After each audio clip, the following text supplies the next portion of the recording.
என் அன்பு குழந்தையே, இன்று உன் அம்மா உனக்கு ஒரு அதிர்ச்சியான செய்தியைத்தான் சொல்வதற்காக வந்திருக்கின்றேன். இதனை நீ கேட்டு பதற்றமடையாமல் நான் சொல்வதை ஒவ்வொன்றாக கேட்டு அதை பொறுமையாக புரிந்து கொள்.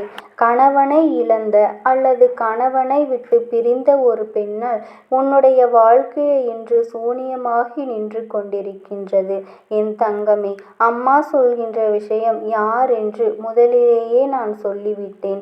இவர்கள் யார் என்பதையும் நீ நிச்சயமாக அறிவாய். என் தங்கமே, இவர்களால் உன்னுடைய வாழ்க்கையில் இன்று நடந்து கொண்டிருக்கின்ற போராட்டங்கள் உன்னால் தாங்கிக் கொள்ள முடியாத போராட்டமாக இருக்கின்றது.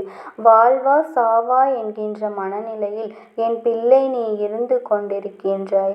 என் தங்கமே, அவர்கள் தங்களின் வாழ்க்கையை தொலைத்து விட்டார்கள். அதற்காக மற்றவர்களின் வாழ்க்கையை நன்றாக வாழ்வது அவர்களுக்கு விருப்பம் இல்லை. அதாவது தனக்கு வாழ்க்கை நன்றாக இல்லை என்றவுடன் மற்றவர்களும் நம் முன்னால் சந்தோஷமாக இருந்துவிடக்கூடாது என்று நினைக்கின்றார்கள். அவர்களினுடைய வாழ்க்கை அவர்களுக்கு கேள்விக்குறியாக நிற்கும் பொழுது அவர்கள் முன்னால் இன்னொருவர் சந்தோஷமாக இருந்தால் அவர்கள் மனது ஏற்றுக்கொள்ள மறுத்து நிற்கின்றது. என் தங்கமே, இவர்களை தேடி வேறு எங்கும் அலையவும் வேண்டாம். என் தங்கமே, அம்மா சொல்வதை நீ முழுமையாக கேள். நிச்சயமாக அவர்களினுடைய இந்த கோபத்திற்கும் உன்னை வாழ்க்கையில் பழிவாங்க வேண்டும் என்று நினைத்த அந்த எண்ணத்திற்கும் என்ன காரணம் என்பதை நீ புரிந்து கொள்வாய். என் தங்கமே, பொதுவாகவே தன்னுடைய வாழ்க்கையை இழந்து நிற்கின்றார்கள். அவர்களுக்கு துணை என்று பேசுவதற்கு யாருமே இல்லை. அவர்களின் மனதில் இருக்கின்ற எண்ணங்களை வெளிப்படுத்த அவர்களோடு இல்லை. அப்படி இருக்கின்ற சூழ்நிலையில் அவர்கள் முன்னிலையில் நீ உன்னுடைய வாழ்க்கையை சந்தோஷமாக வாழும் பொழுது அவர்கள் மனதிற்குள் ஏக்கம் வந்து விடுகின்றது. நாம் இது போல சந்தோஷமாகத்தான் வாழ்ந்தோம். ஆனால் இப்பொழுது அந்த வாழ்க்கை நமக்கு இல்லாமல் போய்விட்டதே.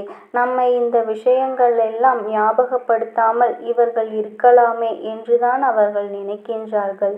காலத்தினுடைய கட்டாயம். அவர்களினுடைய வாழ்க்கை இப்பொழுது இந்த சூழ்நிலையில் இருக்கின்றது. ஆனால் அவர்கள் முன்னால் நீ சந்தோஷமாக இருப்பதாய் வெளிக்கொட்டி கொள்வது அவர்களின் மனதை வேதனைப்படுகின்றது என்றால் நீ அதனை செய்யாமல் இருக்க வேண்டும் அல்லவா? என் தங்கமே, பொதுவாக கணவன் மனைவிகளுக்கு இடையில் இருக்கின்ற அந்நியம் 4 சுவற்றுக்கு நடுவில் இருந்தால் மிகவும் நல்லது. வெளியில் சென்று அதை காண்பிக்க வேண்டும், அன்பை நிரூபிக்க வேண்டும் என்ற அவசியம் யாருக்கும் இல்லை.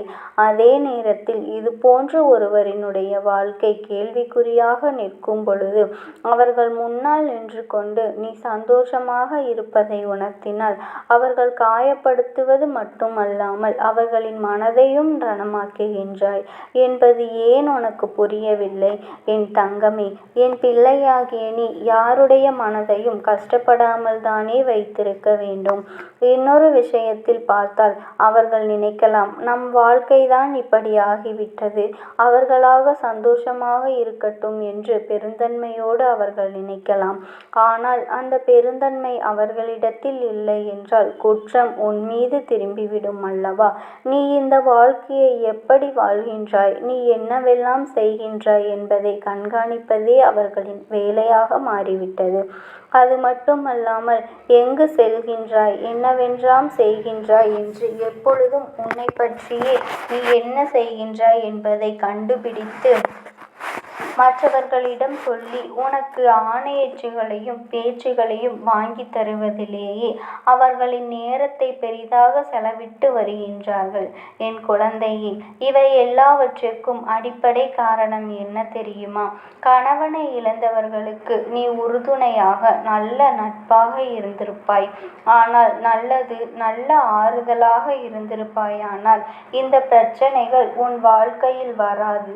நீயோ அவர்களை ஒரு ஒரு உறவாக மட்டும்தான் பார்த்தாயே தவிர ஒருபொழுதும் நட்பாகவோ ஆறுதலை கொடுக்கின்ற ஒரு உறவாகவோ பார்க்கவில்லை. அப்படி இருந்ததுதான் இன்று உன் வாழ்க்கையில் ஏற்படுத்துகின்ற இத்தனை பிரச்சனைகளுக்கும் காரணம் என்பதனை நீ முதலில் புரிந்து கொள்ள வேண்டும். என் தங்கமே, உன் வாழ்க்கையில் சில நேரங்கள் நீ சில நல்ல விஷயங்கள் நடப்பதற்கு இவர்களை காரணமாகவும் இருந்திருக்கின்றார்கள்.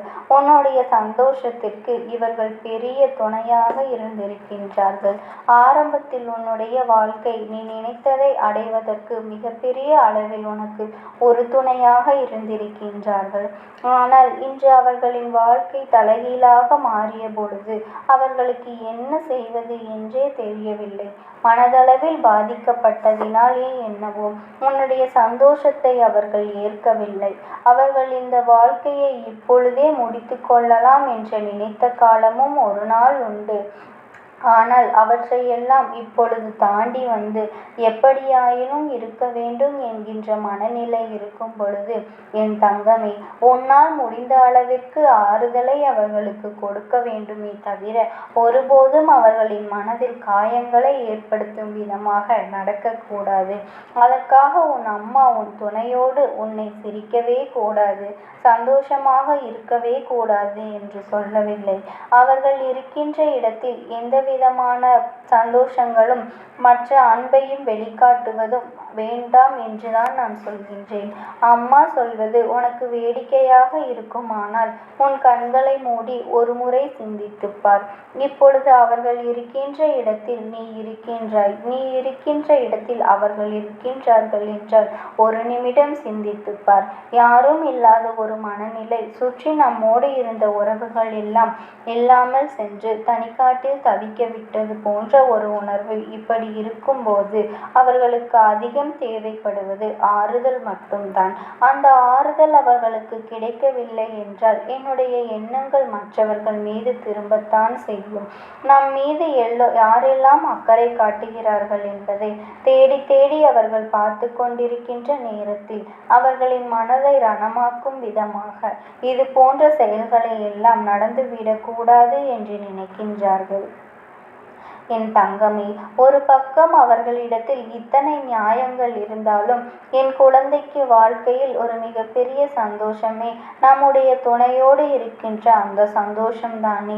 அதிகபட்சமாக நேரம் கிடைக்காவிட்டாலும் கிடைக்கின்ற நேரத்தில் சந்தோஷமாக சிரித்து பேசி மகிழ்வதை கூட அவர்களால் ஏற்றுக்கொள்ள முடியாமல் இருப்பது எந்த அளவிற்கு அவர்களின் மனநிலை பாதிக்கப்பட்டு இருக்கின்றது என்பதை உனக்கு உணர்த்தி காட்டுகின்றது. எல்லா சூழ்நிலையிலும் இந்த வாழ்க்கை எப்படியாவது கடந்து வந்து விட வேண்டும் என்றுதான் நீயும் போராடி கொண்டே இருக்கின்றாய். எத்தனையோ முறை இந்த வாழ்க்கையை விட்டு சென்று விடலாம் என்று நினைத்திருக்கின்றாய். அவர்களின் வாழ்க்கை இப்படி ஆகிவிட்டது என்பதற்காக நம்முடைய வாழ்க்கையும் இப்படி நாம் தொலைத்து விட வேண்டும் என்றல்லவா அவர்கள் நினைத்து கொண்டிருக்கிறார்கள் என்று என் பிள்ளை நீ வேதனைப்படுகின்றாய். இல்லாததையும் பொல்லாததையும் சொல்லி இல்லத்திற்குள் நிம்மதியில்லாத சூழ்நிலையை உருவாக்கி விட்டார்கள். அதனால் என் குழந்தை, உன்னுடைய மனது படுகின்ற பாடு என்னவென்பதை உன் அம்மா என்னால் புரிந்து கொள்ள முடிகின்றது. என் தங்கமே, இதுநாள் வரையிலும் அவர்களின் எண்ணங்கள் கெட்ட எண்ணங்களாகவே இருந்துவிட்டு போகட்டும்.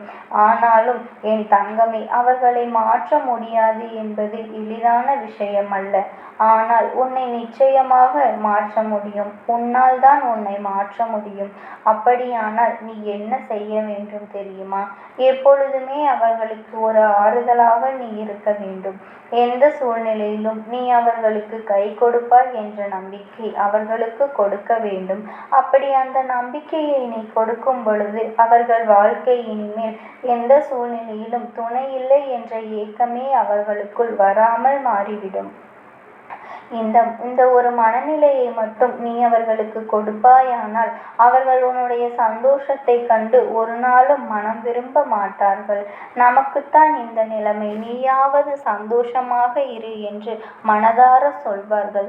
அப்பேற்பட்ட சூழ்நிலை உன் வாழ்க்கையில் உனக்கு வர வேண்டும் என்றால் அது உன்னுடைய கையில்தான் இருக்கின்றது என்பதை நீ மறந்து விடாதே. என் அன்பு குழந்தையே, எப்பொழுதும் இந்த தாயானவளின் பிள்ளையாகிய நீ மற்ற மற்றவர்களுக்கு கெடுதலை செய்யாமல் உன்னுடைய வாழ்க்கையை மட்டும் நீ சந்தோஷமாக பார்த்து கொண்டு மற்றவர்களிடத்தில் அன்பை மட்டுமே செலுத்த வேண்டும் என்று இந்த தாயானவள் ஆசைப்படுகின்றாள். என் அன்பு பிள்ளையே, எப்பேற்பட்ட கஷ்டமான சூழ்நிலையிலும் நீ என் நாமத்தை மட்டும் மனதார உச்சரித்து கொண்டே இரு. உனக்காக என் இரு கரங்களை நீட்ட உன் தாயானவள் நான் எப்பொழுதும் காத்து கொண்டே இருப்பேன். என் அன்பு பிள்ளையே, எப்பொழுதும் நீ செய்கின்ற செயல்கள் மற்றவர்களின் மனதை நோகடிக்க கூடியதாக இருக்கவே கூடாது. அதை நீ முதலில் பார்த்து கொள்ள வேண்டும். இந்த தாயானவளின் அன்பும் ஆசீர்வாதங்களும் உனக்கு எப்பொழுதுமே முழுமையாக கிடைத்து கொண்டே இருக்கும்.